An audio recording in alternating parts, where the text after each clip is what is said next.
Salut Vincent. Salut François. Bienvenue au balado La mise à jour, dernier épisode officiel de la saison. Tu sais, comme si on avait une saison puis qu'on était officiel. J'adore, tu sais, parce que les balados, on fait bien ce qu'on veut quand on veut.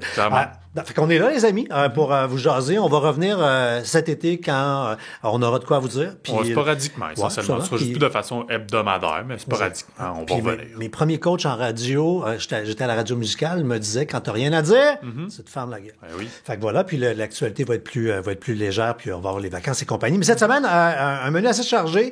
On parle d'une légende urbaine qui fait buzzer Facebook, Google qui va fermer des comptes et également une application qui va plaire aux touristes qui viennent à Montréal en disant « Je comprends rien dans les astuces de pancarte de parking! » C'est pareil, hein? Oui, c'est clair. Mon associé qui vient des fois ici avec le Club Boomerang, Patrick. Allô, Patrick? Qui capote.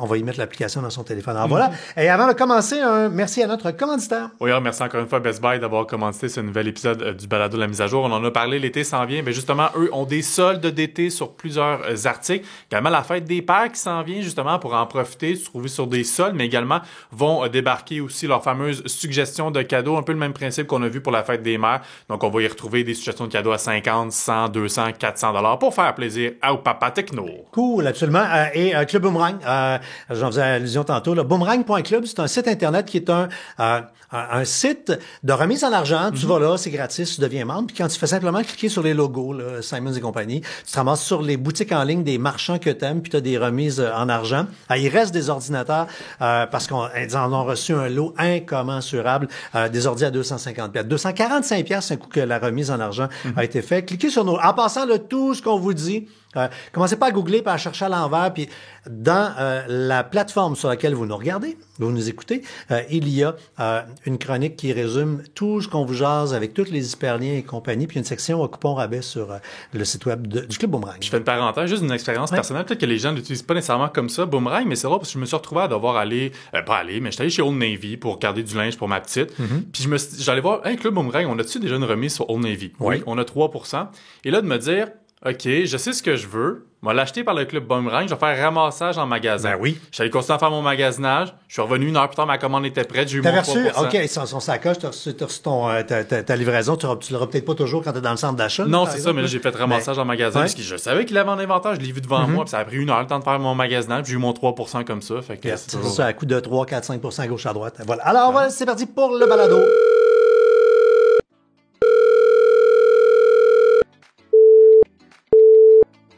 Vous êtes bien dans la boîte vocale de la mise à jour. Laissez un message. Allô les gars, je me demandais, faut-tu que je download le Wi-Fi dans mon Bluetooth pour mes plugins? En tout cas, rappelez-moi. N'ajustez pas vos appareils. C'est l'heure de la mise à jour avec FrançoisCharron.com et Vincent Paquette. On tourne le sablier du temps pour ceux qui nous écoutent. On a un vrai sablier qui va faire en sorte qu'on va durer à peu près une petite demi-heure. Là, tu sais, régulièrement, Facebook s'enflamme pour des messages. Facebook va devenir payant. Et là, écoute, regardez qui est mort. C'est un message c'est un message sur Facebook qui, finalement, te fait croire qu'il y a quelqu'un dans ton entourage qui est décédé. Oui, c'est-à-dire que ce sont des publications Facebook. Je te donne un aperçu parce que faut comprendre que François revient de voyage. Fait que t'es un petit peu en décalage. Donc, pas un peu, je suis en décalage. J'ai atterri tantôt.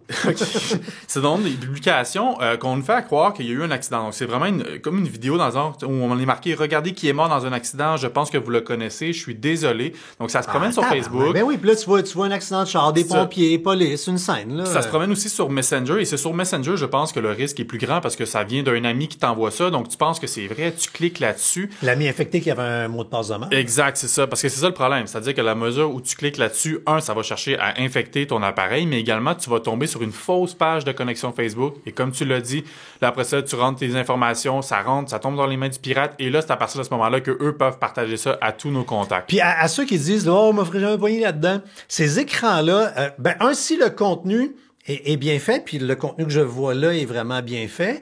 Puis tu reçois ça en message privé d'un ami qui disait hey, regarde, c'est plate, je pense que tu connais la personne qui est décédée. Nos vies vont vite. Exact. On peut cliquer là-dessus. Et ce qu'ils font, c'est qu'ils simulent une fenêtre de déconnexion de Facebook. Donc, comme si, oups, il y avait eu un problème, comme il y a tout le temps, anyway. Ouais. Puis là, il faut que tu te rebranches. Exact. Vous avez compris que c'est là que tu te fais avoir. Dans un ordinateur, je comprends que tu as la barre de navigation, tu vois l'adresse et tout le kit, mais en mobile, là... Mais tu le vois quand même en mobile. Tu sais, on le voit en dessous de l'image, on voit l'URL où ça veut nous rediriger on7v.lol. Déjà, tu devrais te méfier de déjà ce genre. .lol, tu sais. Ouais, c'est ça, exact. Mais n'empêche que je peux comprendre, effectivement, moi, je pense que c'est vraiment par Messenger où tu penses que ça vient d'un contact, t'es dans le mode un peu panique, fait que là, effectivement, tu vas cliquer sans prendre le temps de regarder. Fait que éviter ça, puis ça rappelle encore une fois l'importance d'avoir une solution de protection qui, lui, justement, dans un moment où notre garde est baissée, va bloquer ce genre de menace-là. Génial. Google, maintenant, va faire le grand ménage. Fait que si vous avez vu passer le message, là, attention, Google va fermer des comptes. C'est pas une légende urbaine, là, c'est vrai. Là. Non, exact. À partir de décembre 2023, ils vont supprimer les comptes qui sont jugés comme étant inactifs depuis 2 ans. Qu'est-ce qu'on entend par inactif? C'est-à-dire quelqu'un qui s'est jamais connecté sur son compte, qui a jamais fait une recherche Google. Ah, on a tout ouvert des... Moi, j'ai des Gmail qui dorment, là, que j'ai ouvert pour un test à un moment donné. Ben, moi, je pense que c'est surtout les bougons de ce monde qui sont concernés, ceux qui veulent profiter de l'espace de stockage gratis sur Google Drive ou sur Google Photos, qui ont créé plusieurs comptes. Si vous ne vous y êtes pas connecté dans les 2 dernières années, ben, allez le faire, moindrement pour renvoyer le signal à Google comme quoi vous êtes actif. C'est simplement ça qu'il faut faire, se reconnecter, faire une recherche au Google, aller regarder une vidéo YouTube, téléverser. Un peu d'activité, là. N'importe quelle activité, moindrement qu'on est connecté à son compte Google. Et la raison pour laquelle ils le font, c'est par mesure de sécurité. Parce que bon, des comptes qui il y a 2 ans qui n'ont pas été, sur lesquels il y a personne qui s'est connecté, ben, d'une part, le mot de passe peut-être qui est faible parce qu'il n'a jamais été renforcé. C'est clair. Et surtout, la double authentification n'a pas été activée sur ces comptes-là.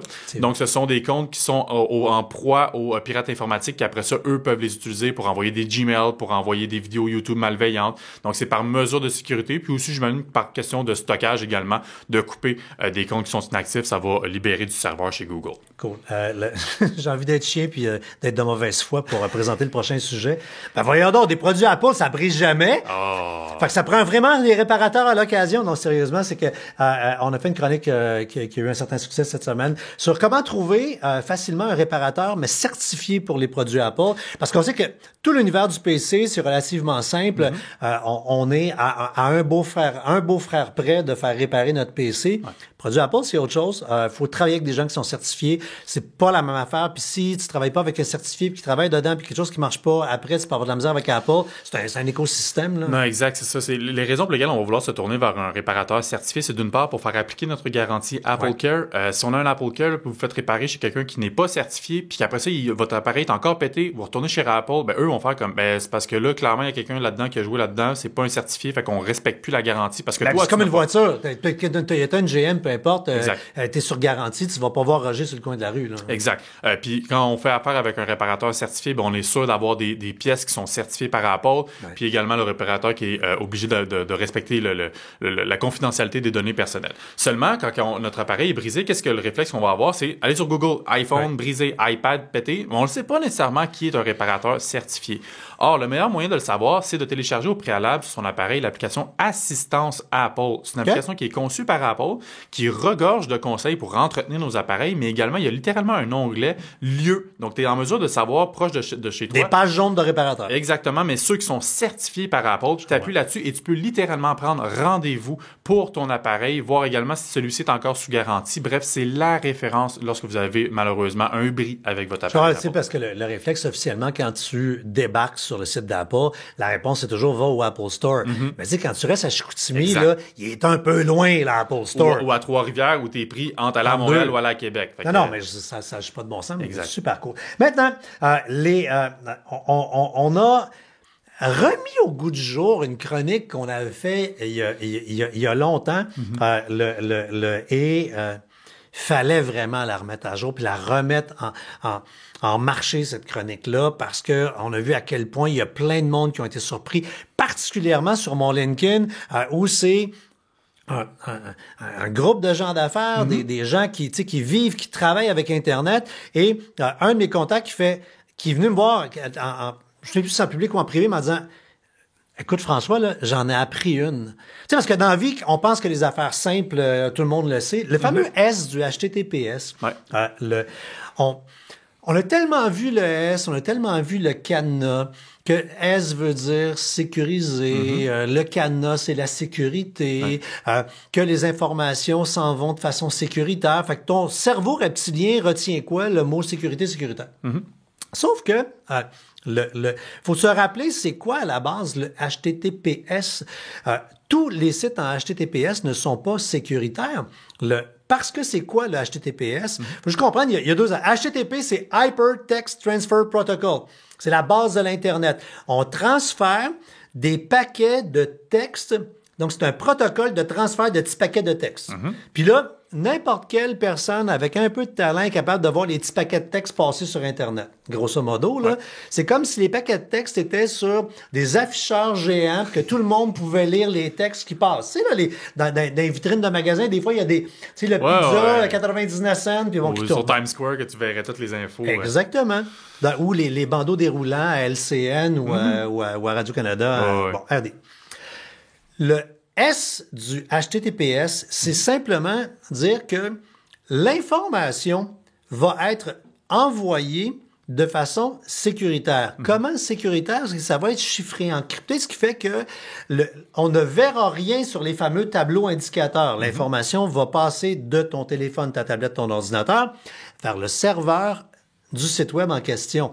Donc, tu passes sur le web, le protocole de transfert est sécuritaire, mais par le ridicule, tu envoies de façon très, très, très, très, très sécuritaire tes informations à un site web de crosseur à l'autre bout. Ouais, c'est ça. Parce que, comment on peut, quand on a un site web, avoir le foutu S?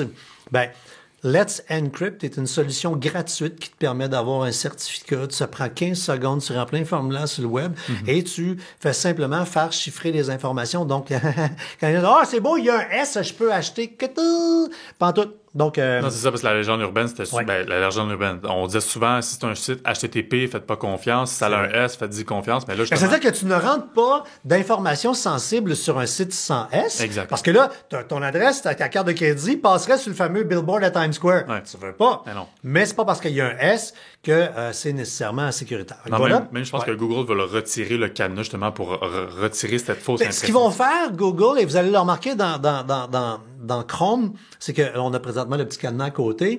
Ils vont enlever l'icône du cadenas pour le remplacer par 3 petits points. Okay. Faire en sorte que quand on va vouloir connaître l'état de la situation avec ce nom de domaine-là, on va cliquer sur les 3 petits points, va s'ouvrir un sous-menu avec plein d'informations. Entre autres, est-ce qu'ils ont un certificat de sécurité? Fait qu'il va être comme en sous-menu, le cadenas, pour justement pas... Parce qu'ils ont réalisé que ça induit en erreur des personnes.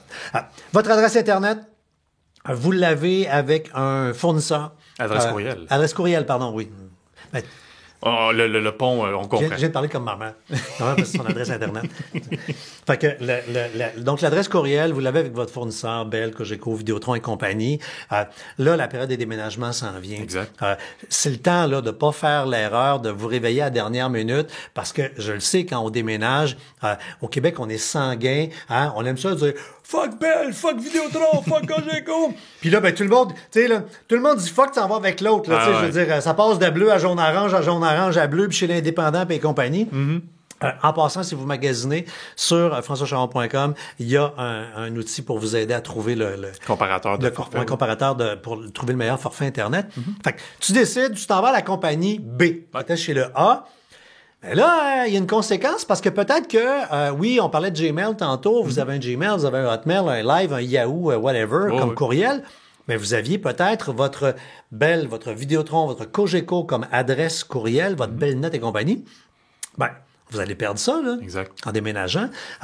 Donc, rappelez-vous que vous allez le perdre. Il faut que, avant que tu fasses le plus de changements d'adresse, évidemment, vers ton Gmail, le genre. Sauf que, comment garder votre adresse? Il va falloir vous trouver quelqu'un dans votre entourage qui est client, genre chez Bell ou chez Vidéotron. Lui demander simplement de faire ajouter ton adresse courriel chez eux, dans son compte. Ayez la gentillesse de vider au fur et à mesure la boîte courriel parce que vous allez prendre son espace disque à louer. Là. Ouais, puis, à toute fois qu'il y a un courriel qui rentre, Mais là, tu fais ton changement. Oh, j'avais oublié Hydro, j'avais oublié le comptable. Bon, ben là, tu fais le changement d'adresse, puis là, comme ça, à terme, il n'y a plus rien qui va rentrer dans cette boîte-là. Exact. Puis il faut comprendre que c'est pas, par exemple, justement, toi, tu décides de changer de fournisseur, tu me demandes parce que on était chez le même fournisseur. Exact. Là, tu me demandes, ça te dérange d'embarquer sur mon compte. Ça veut pas nécessairement dire que moi, je vais voir tes courriels. C'est juste que ton courriel fait partie de mon dossier chez Vidéotron, mais je n'ai pas accès à tes courriels. Et comme tu disais, l'importance de faire ça, c'est surtout si vous avez ouvert vos comptes Facebook, vos comptes à travers ces fameux courriels Sympathico, ces fameux courriels Vidéotron. Ouais. Si vous ne faites pas le transfert, ben après ça, vous ne pourrez plus accéder à vos comptes Facebook. Moindrement que vous allez vouloir changer d'adresse ou changer de mot de passe parce que vous ne recevrez pas les fameux courriels. Puis, même note à vous-même, là, on ne devrait pas utiliser une adresse liée à un fournisseur. Non, exact. Tu sais, au début de l'Internet, c'était logique. Puis même au début de l'Internet, hey, t'étais crédible là, si tu avais une adresse belle, une adresse Vidéotron, puis des Hotmail, c'était de la merde.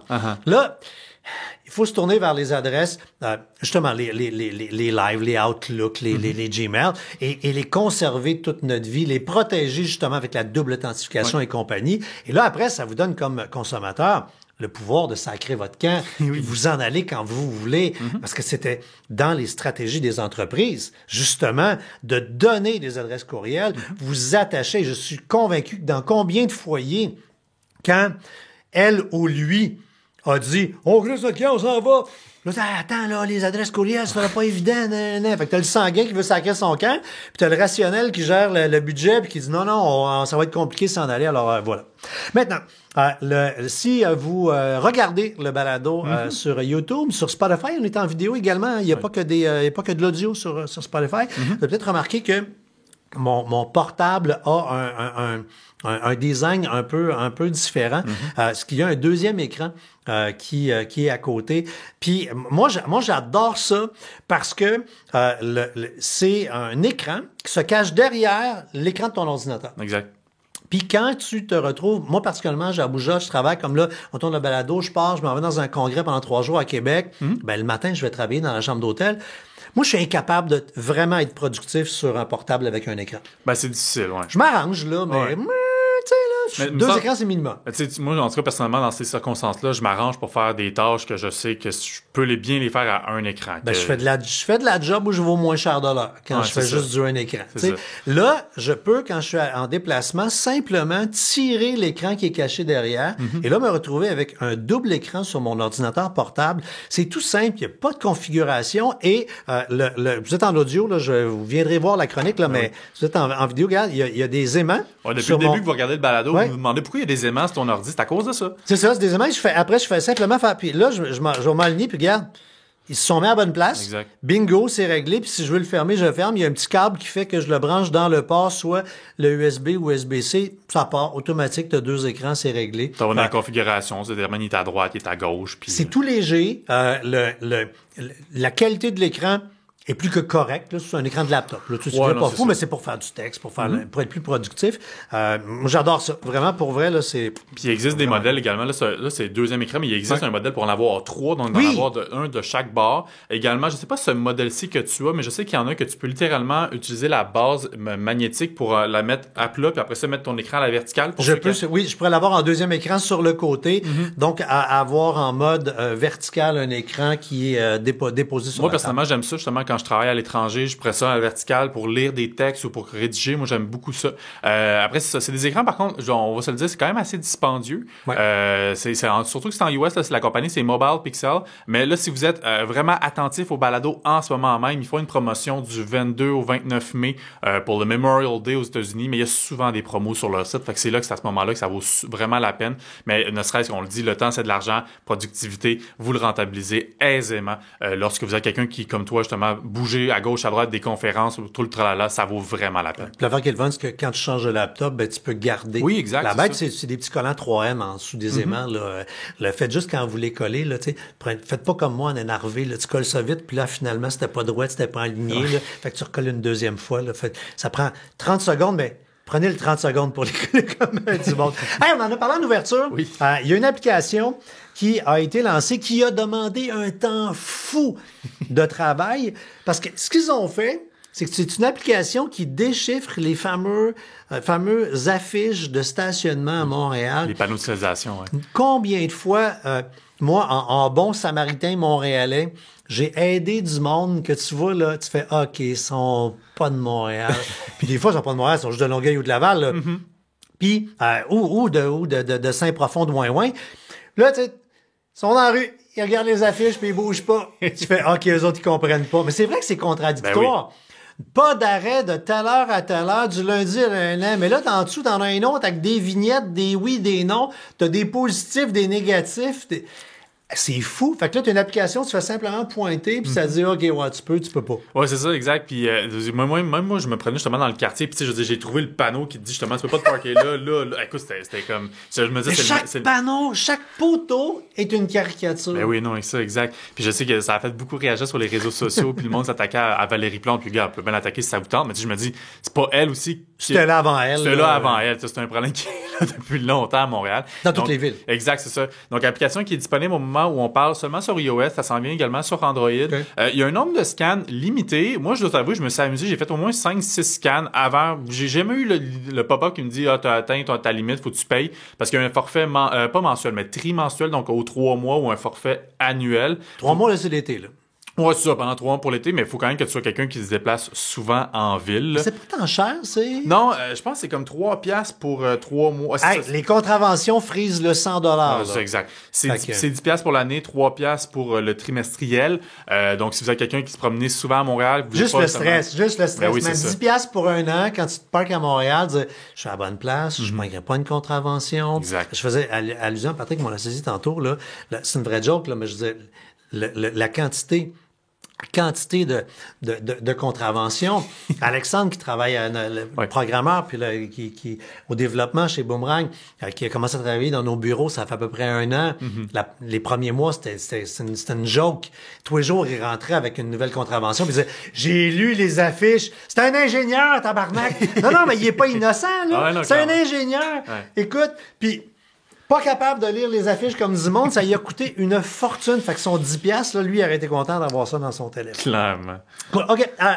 Sujet léger pour terminer. Il y a un outil qui vérifie les prénoms les plus populaires au Canada. Ouais, on entend souvent parler à chaque année les palmarès, nouvelles... les palmarès des nouvelles naissances. C'est quoi les noms les plus populaires? Seulement, bon, peut-être qu'on se demande nous-mêmes, notre prénom, il est-tu populaire encore de nos jours? C'est quoi, depuis 30 ans, la popularité du prénom? Eh bien, Statistique Canada qui propose littéralement un fameux site qui nous permet d'aller voir essentiellement la popularité de notre prénom. Dans les 30 dernières années, là, je pense que c'est recensé depuis 1991. Donc, on est vraiment capable de savoir, de voir la courbe, essentiellement, à quel point il y a eu des naissances qui ont utilisé notre... T'as-tu un nom qui devient loser tranquillement ou pas? Exact. Ben, écoute, moi, je peux te dire que François, c'est malheureusement pas un nom qui se popularise. Ah non, ça s'en va, François, c'est vieux. Ça part, les rois s'appelaient François. Ouais, mais ça va revenir. C'est toujours cyclique, ces affaires-là. Toujours est-il que si jamais vous êtes... Oui, parce que là, présentement, les bébés ont des noms d'arrière-grands-parents. Exact, c'est ça. Les vieux noms. Ben, même moi, tu sais, c'est un prénom que j'opte si jamais j'ai un garçon, Lionel. Ouais, il y a pas longtemps, Lionel, là, c'est un monsieur avec une bédaine,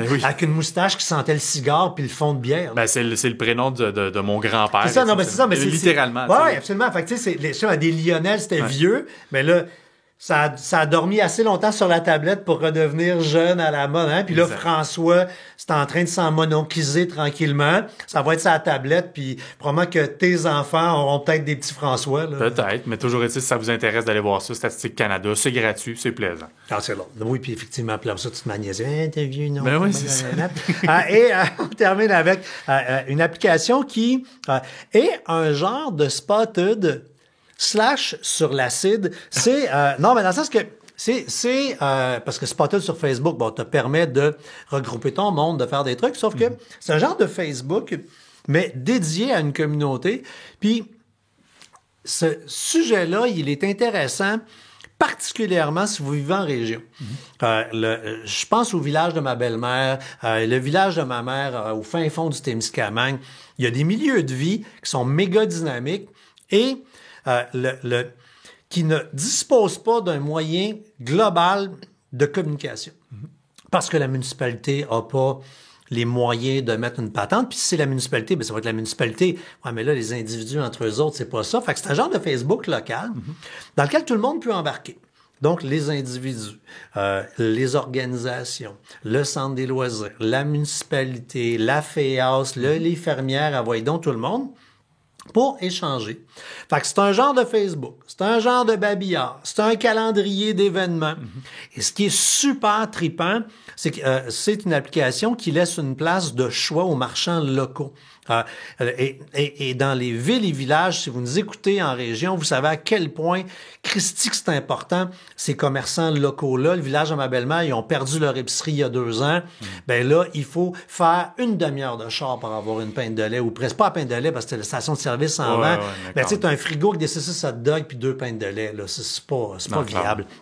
Fait que donc, les commerçants peuvent y aller, faire des propositions, des offres au monde. C'est vraiment un milieu de vie numérique. Et ça va pogner si c'est dans un petit milieu, parce que là, les tam-tams partent. Puis ça prend juste 2-3 allumeurs de feu. Fait que si vous nous écoutez, on dit « Hey, c'est bien trippant cette affaire-là. » Venez voir la chronique. Regardez quelles sont les fonctionnalités de l'application. Puis là, tu te prends 2-3 leaders de la communauté qui ouvrent un compte, qui dit « Hey, on part ça. » Fait que là, tu te ramasses avec tout le monde de ta rue, tout le monde embarque, puis là, on sait comment ça marche, voisins gonflables, les autres vont embarquer. Vous faites rapidement un événement pour le monde qui sont là. Fait que là, tu fais, je sais pas, mettons, une épluchette de blé d'Inde, il est un peu tôt mais tu comprends ce que je veux dire. Clairement. Un hot dog party, tout le monde se ramasse là. Tu le dis pas aux autres, c'est juste sur l'application. Les autres, hey, comment ça, je le savais pas? C'est parce que l'application, mon ami, et je vous le dis que si l'ensemble de la communauté adhère à la patente, pour vrai, vous allez avoir un outil extraordinaire, puis c'est à ça que ça sert, Internet, c'est à ça que ça sert, le web. C'est clair, mais la barrière, le défi, c'est justement l'adoption. Oui. Parce que même moi, quand j'étais en condo, on l'avait apporté dans un pas un quorum, mais dans une assemblée, de dire, on se met dessus justement sur Nextdoor. Puis c'était vraiment... c'est pas tout le monde qui était là, forcément, pas les copropriétaires qui étaient là. Seulement. Fait que de faire adopter ça par tout le monde, ça a été vraiment... Mais tu vois, une gang de condos, c'est peut-être une trop petite communauté. Ouais, parce qu'il n'y a pas assez d'intérêt. Mais tu passes à un village de 500 à 2, 3, 4, 5, 10, 15 000 personnes. Ben là, tu veux savoir, y a-t-il une game de baseball en fin de semaine? Juste les éphémérides, y a-t-il quelqu'un décédé dans le coin? Y a-t-il un mariage? Y a-t-il quoi là? Fait que tout ce qui est patinage de village, en partant, et échanger, faire du marketplace sans aller sur le marketplace. C'est souvent des choses à donner et compagnie. Fait que bref, ça prend une masse critique, tu as raison, sinon ça vaut absolument pas la peine. Demandez n'importe quoi, presque. Pas fini tant que c'est pas fini avec 2 petites questions. Il y a Diane Boule qui dit « Bonjour, M. Charon. » François, ça va faire la job. Depuis que j'ai une barbe grise, là, le monsieur Charon, il est apparu, là, comprends-tu? Là?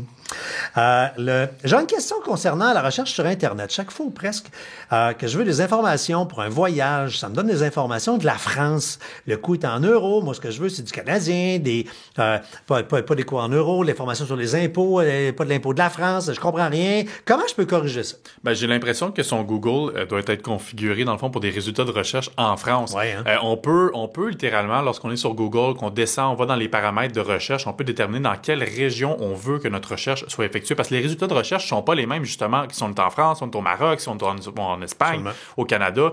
Moindrement qu'on cherche, comme vous le dites, par exemple, des voyages, des impôts, c'est pas les mêmes informations qui vont ressortir. Donc, moi, j'ai l'impression que c'est juste à cause de ça. Par contre, ça peut être intéressant, justement, quand on part en voyage, qu'on veut des suggestions locales et non influencées par des résultats de recherche canadiens qui veulent nous pousser peut-être de la pub essentiellement. Donc, ça peut être intéressant. Comme son exemple d'impôt, c'est tannant, là. Tu cherches un logiciel d'impôt, puis tu as des infos fiscales européennes. Non, exact. C'est pas ce que tu veux.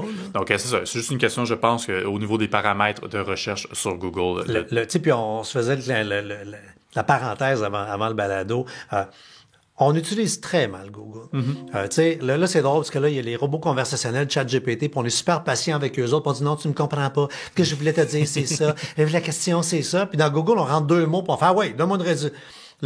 Il y a des façons de chercher sur Google. Puis dans la liste des sujets, on va vous mettre le lien d'une chronique qui sont les conseils pour chercher dans Google. C'est une chronique qu'on a fait il y a quelques temps, mais qui sont encore bonnes pour devenir des meilleurs chercheurs. Et on termine avec question de quelqu'un qui, je crois, a accès à mon Facebook personnel. Parce que j'ai un petit Facebook personnel où très peu de gens peuvent venir parce que je veux pas mélanger les deux communautés. Là, Ouais. fait que le 200 quelques mille qui est sur françoischaron.com, on va les laisser là. Geneviève Paquin qui dit, avez-vous déjà volé en première classe en avion? C'était pour quelle destination et c'était comment? Fait que je vais te laisser toi répondre, puis après ça, je vais compter mon anecdote. Ça va aller très vite. Non, moi, j'ai jamais eu ce luxe de voyager en première classe. Ça m'est déjà arrivé, mais c'est pas moi qui vais payer. OK. Je trouve indécent de payer pour une première classe. Là, je préfère soit me gâter moi de façon égocentrique à vivre plein d'affaires le fun.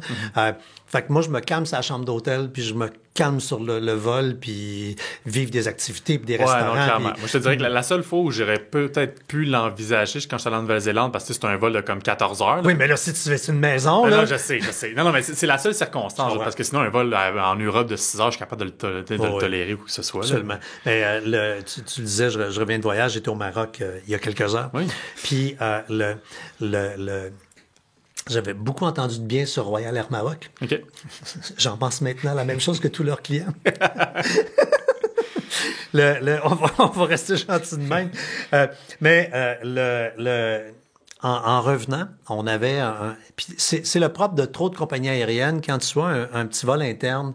Ces vols-là sont considérés un peu comme des autobus volants par les compagnies, puis sont un peu barre-oblique méprisés. Fait que tu sais, Yann Hulin va l'overbook, c'est pas grave, on va te mettre sur un autre. Ouais, c'est pas grave si tu fais Montréal-Ottawa, Montréal-Toronto, puis que je te mets dans un vol de 3 heures. Mais si toi, tu pars, que tu fais... Moi, je faisais Marrakech-Casablanca, un vol de 30 minutes.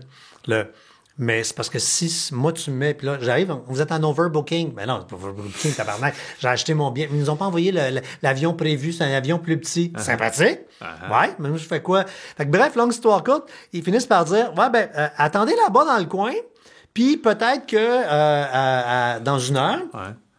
Le buzz va upgrader des gens en première et ça va potentiellement libérer des places. Et là, vous allez peut-être avoir... Tu comprends pas? Il n'y a pas de peut-être, toi, là. Ben, tu sais comment mon horaire est tout le temps à côté. Ouais. Moi, je réatterrissais, on enregistre le balado, je fais 2-3 capsules pour le site. Ben, je repars, je m'en vais dans un congrès à Québec pendant 3 jours. Fait que je peux pas me permettre. Puis c'est pas, je vais dans un congrès assis. Et moi, il est sur le stage pendant 2 jours. Je pense pas que la gang de la Comac aurait aimé ça pour avoir d'animateur, tu sais. En Teams, en WebEx sur le stage. C'est drôle. Fait que, bref... Fait que je fais, on peut pas. Puis là, je fais, hey, attends une minute, là. Fait que là, tu t'en de me dire qu'ils vont upgrader du monde. Donc, il y a de la place dans le foutu avion. Ouais. Et là, la fille fait, genre, oui. Je fais, puis vous m'upgradez pas. Fait que là, elle fait, non. Fait que j'ai payé les billets en première classe pour un vol de 30 minutes dans un avion digne de l'aller-retour Montréal-Rouen-Noranda des années 70. Fait que oui, j'étais en première, mais je veux dire, écoute, c'est pire que dans un autobus Greyhound des années 50. Là. Wow, heureusement, c'est juste 30 minutes. Écoute, fait que voilà. Fait que oui, j'arrive du Maroc en première. Oui. Voilà. Allez, les amis, c'était le dernier balado de la saison, comme on disait, régulier. On revient pour la saison prochaine, une autre saison, c'est sûr, de façon régulière, hebdomadaire, pour faire le survol de l'actualité techno tout au long de l'été, de façon épisodique, on va revenir. Ouais. Pour vous faire des trucs quand l'actualité le demandera, peut-être faire des trucs qui sont un peu aussi thématiques.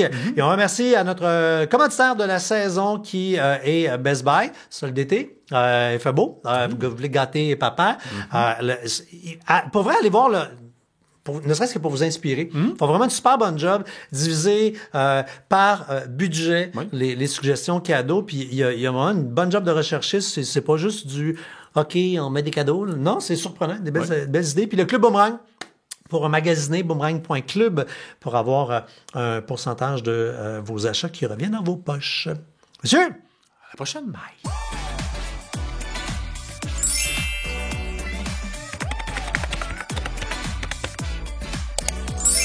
Votre mise à jour est complétée. Au revoir.